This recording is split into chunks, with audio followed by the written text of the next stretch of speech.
Saudara-saudara sekalian,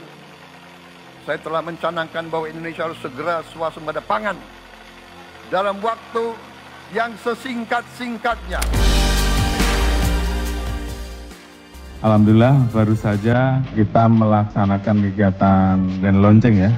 terkait dengan program Polri khususnya, tentunya bekerja sama dengan stakeholder terkait untuk mendukung apa yang menjadi program dan kebijakan Bapak Presiden terkait dengan program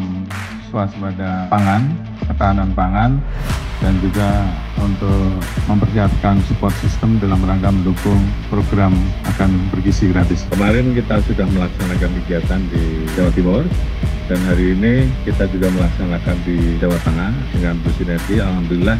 ini menjadi bagian dan komitmen dari Polri, dari TNI untuk terus mendukung apa yang menjadi program Bapak Presiden. Selain tentunya kami juga memiliki tugas khusus untuk mengawasi distribusi pupuk bersubsidi agar tepat sasaran. Tentunya kerjasama dan sinergitas ini kita harapkan juga bisa dilaksanakan oleh seluruh jajaran TNI Polri yang berada di seluruh wilayah, sehingga kemudian program ketahanan pangan yang menjadi kebijakan Bapak Presiden betul-betul bisa terlaksana dengan maksimal, dengan optimal,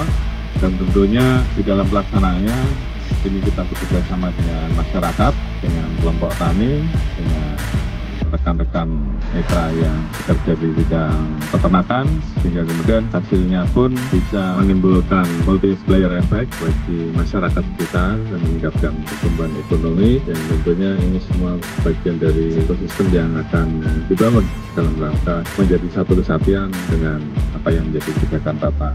Prabowo.